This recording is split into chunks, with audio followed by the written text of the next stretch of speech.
Hello everyone, welcome to Maths classes by KV teacher. Students, in this video we are going to start exercise 3.4 of class 7th maths. Point 4 exercise में जो topic आपका cover हुआ है that is probability. Probability होती क्या है? Probability है chances of happening an event. कोई काम होगा, इसके क्या चांसेस है, क्या पॉसिबिलिटीज हैं, उसको मैथ्स की लैंग्वेज में हम लोग प्रोबेबिलिटी कहते हैं. ओके, तो किस तरीके से किसी भी इवेंट के होने की प्रोबेबिलिटी हम लोग फाइंड करते हैं, कैसे पता लगता है कि किसके ज़्यादा चांस हैं होने के, किसके कम चांसेस हैं, ये अभी आपको बताया जाएगा. थोड़ा ब्रीफली टॉपिक इंट्रोड्यूस कराएंगे, then we will move to the exercise. The topic is probability. Start करते हैं डेफिनेशन से. सिंपल सी डेफिनेशन मैं आपको बता देती हूँ. कोई पूछे प्रोबेबिलिटी क्या होती है, तो प्रोबेबिलिटी होती है chances of happening an event. किसी भी इवेंट के होने की, किसी भी काम के, किसी भी बात के होने के क्या चांसेस हैं, क्या लाइकलीहुड है, क्या पॉसिबिलिटीज है, उसे हम उसकी प्रोबेबिलिटी कहते हैं. जैसे कि मैं बोलूँ क्या चांसेस है कि सन जो है वो वेस्ट से उगेगा कल, sun will rise from the west. तो मैथ्स ये कहेगा क्या कभी पहले ऐसा हुआ है. देखिए, मैथ्स में हम बात कर रहे हैं कि क्या प्रिडिक्शन की एक तरीके से कि क्या चांसेस है कि फ्यूचर में ये काम होगा. आप एक डाई रोल करते हैं, क्या प्रोबेबिलिटी है कि उस पर 2 आएगा. अब मैथ्स कोई आपको ज्योतिष तो बना नहीं रहा है कि आप फ्यूचर प्रिडिक्ट करने लगे. यहां पर जो आप प्रिडिक्शन करते हैं वो प्रीवियस अवेलेबल डेटा के अकॉर्डिंग करते हैं. अगर मैं पूछूं क्या चांसेस हैं that sun will rise from west,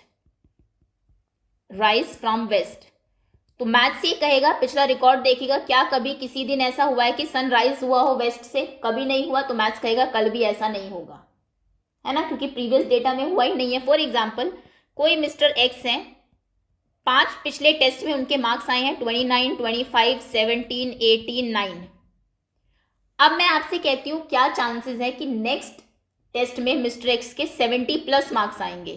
तो मैथ्स पिछला रिकॉर्ड चेक करेगा. अगेन आई एम सेइंग, कोई हाथ देखना नहीं सीखना है आपको. प्रिडिक्शन जो होती है, चांसेस जो हम देखते हैं किसी काम के होने के, वो लास्ट में जो प्रीवियस अवेलेबल डेटा है उसके अकॉर्डिंग देखते हैं. हम कहेंगे पहले कभी भी ऐसा नहीं हुआ है, तो नेक्स्ट में भी चांसेस नहीं है, 0 प्रोबेबिलिटी है इसकी.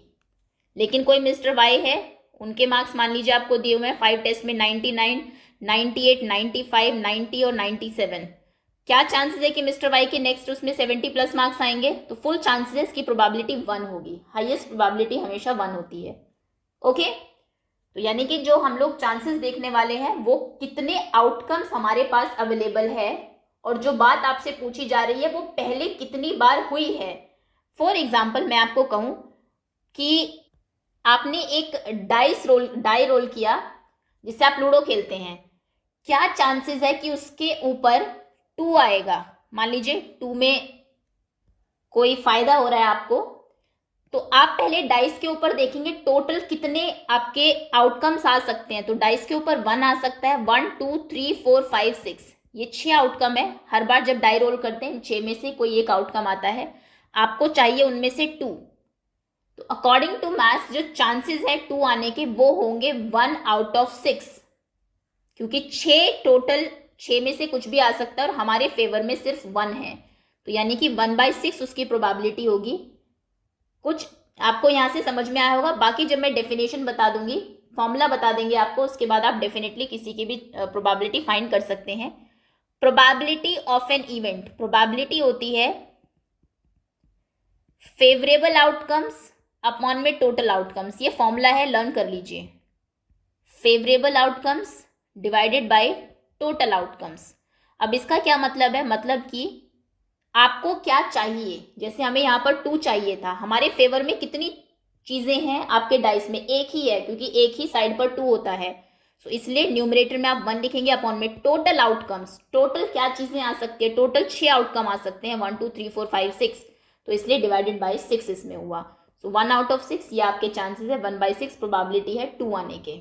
ओके, फॉर एग्जाम्पल, आपको कहा जाए एक बॉक्स के अंदर 6 रेड बॉल्स हैं और 4 ब्लू बॉल्स हैं मान लीजिए, और आपसे प्रोबेबिलिटी पूछी जाती है ब्लू बॉल की प्रोबेबिलिटी बताइए कितनी है, probability of blue balls.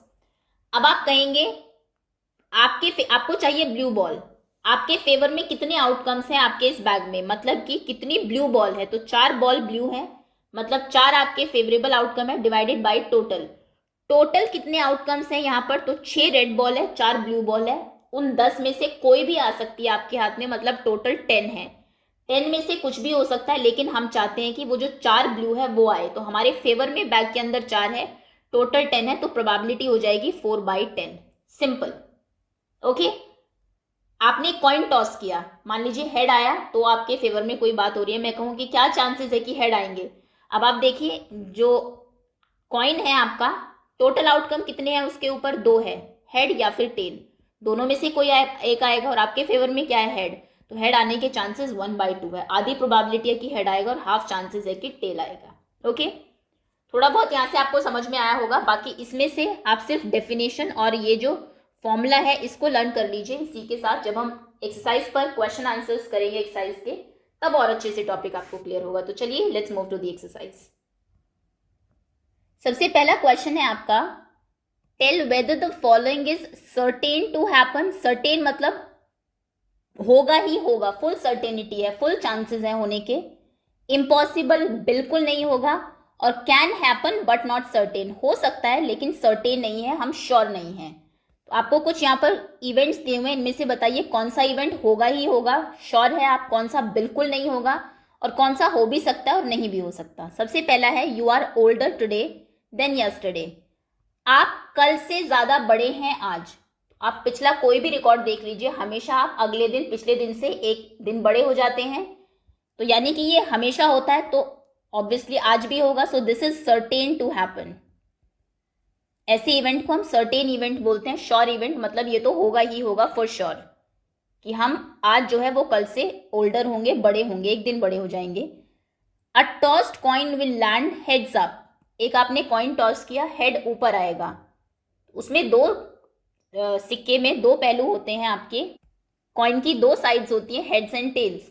Head भी आ सकता है और टेल भी आ सकता है, तो ये हो सकता है कि आ जाए बिल्कुल हेड्स अप, लेकिन टेल भी हो सकता है। तो आप इसमें लिखेंगे कैन हैपन, हो सकता है, बट नॉट सर्टेन, लेकिन सर्टेन नहीं है, श्योर नहीं है कि यही होगा। ठीक है।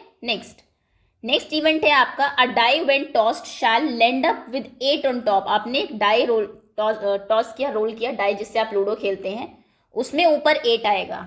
अब आप बताइए डाइस में क्या 8 होता है, होता ही नहीं है, क्योंकि उसमें 1 to 6 नंबर्स होते हैं। जब होता ही नहीं है तो 8 ऊपर आएगा कैसे, तो यानी कि इम्पॉसिबल इवेंट है, ऐसा होगा ही नहीं। चाहे आप कितनी बार उसको रोल कर ले, 8 का वेट करते रहे, 8 कभी नहीं आएगा, क्योंकि 8 उसमें है ही नहीं। The next traffic light seen will be green. अगली ट्रैफिक लाइट जो होगी वो ग्रीन होगी।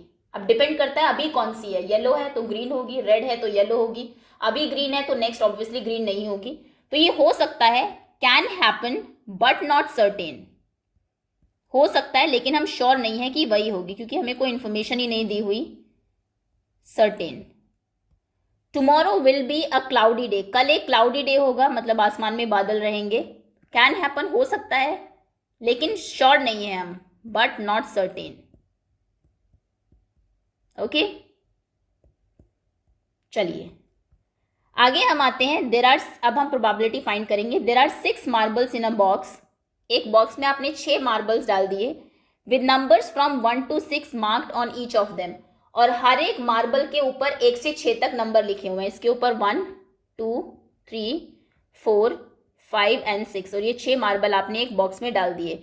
What is the probability of drawing a marble with number 2। आपने उसमें से एक मार्बल निकाला बिना देखे, क्या प्रोबेबिलिटी है कि उसके ऊपर 2 लिखा होगा। अब ये आपका बॉक्स है, इसके अंदर 2 कितने मार्बल के ऊपर है, 1 मार्बल के ऊपर, तो यानी कि 1 आपके फेवर में है। टोटल कितने मार्बल्स हैं, 6, सो 1/6 इसकी प्रोबेबिलिटी होगी। आप इसका आंसर कैसे लिखेंगे, यहीं लिख देते हैं। सबसे पहले आंसर 2 ए पार्ट, सबसे पहले तो प्रोबेबिलिटी की डेफिनेशन आपको लिखनी है, मतलब फॉर्मूला लिखना है। आप लिखेंगे probability equals to favourable outcomes, मतलब जो आउटकम आएगा उसमें हमारे फेवर में कितने हैं, अपॉन में टोटल आउटकम्स। अब फेवर में हमारे एक ही है, क्योंकि उस बॉक्स के अंदर एक ही मार्बल है, एक ही कंचा है जिसके ऊपर 2 लिखा हुआ है, और हमें 2 ही चाहिए। तो यानी कि हमारे फेवर में बॉक्स के अंदर सिर्फ एक मार्बल है, और टोटल कितने मार्बल है, 6, तो उसके आने की प्रोबेबिलिटी 1/6 होगी। ये आपका आंसर होगा। अगला क्वेश्चन है, what is the probability of drawing a marble with number 5। 5 आएगा, इसकी क्या प्रोबेबिलिटी है, वही पहले फॉर्मूला लिखेंगे आप, probability equals to favourable outcomes upon total outcomes. आप बताइए आपको 5 चाहिए, बॉक्स के अंदर कितने मार्बल के ऊपर 5 लिखा है, सिर्फ एक मार्बल के ऊपर, और टोटल कितने हैं 6, तो इसका आंसर भी 1/6 होगा। इसमें कई बच्चे ये गलती करते हैं, आप सोचेंगे हमें 5 चाहिए तो 5 हमारे फेवर में है, अपॉन में टोटल 6 है। नहीं, आपको नंबर नहीं देखना है, आपको देखना है कि 5 नंबर लिखे हुए कितने मार्बल्स हैं। ओके, उसमें एक ही मार्बल है जिसके ऊपर 5 नंबर है, सो 1 मार्बल ओनली है आपके उस बॉक्स में जो हमारे फेवर में है, सो 1/6 आंसर है। A coin is flipped to decide which team starts the game. आपने देखा होगा जनरली क्रिकेट आप देखते हैं, पहले टॉस होता है तो उसमें कॉइन टॉस किया जाता है। What is the probability that your team will start, क्या प्रोबेबिलिटी है कि आपकी टीम स्टार्ट करेगी। दोनों टीम के स्टार्ट करने के चांसेस हाफ हाफ होते हैं, इसलिए ही कॉइन टॉस किया जाता है। तो आप करेंगे स्टार्ट, इसकी प्रोबेबिलिटी हाफ है, क्योंकि कॉइन पे हेड्स या टेल्स कुछ भी आ सकता है। हेड आने की प्रोबेबिलिटी भी हाफ होती है, क्योंकि उसके ऊपर टोटल जो साइड्स हैं वो 2 है, और आप उसमें से एक चूज करेंगे। कॉइन टॉस हुआ, आपने कहा हेड चाहिए, अब हेड भी आ सकता है, टेल हेड आया तो आप शुरुआत करेंगे, मतलब आप के ऊपर होगा कि आप क्या करना चाहते हैं, और टेल्स आया तो फिर दूसरी टीम जीत जाएगी। तो यानी कि दोनों के चांसेस हाफ हाफ होते हैं। Okay, so that's all. इसी के साथ आपकी एक्सरसाइज फिनिश होती है। होपफुली टॉपिक आपको क्लियर हुआ हो। Thank you so much for watching.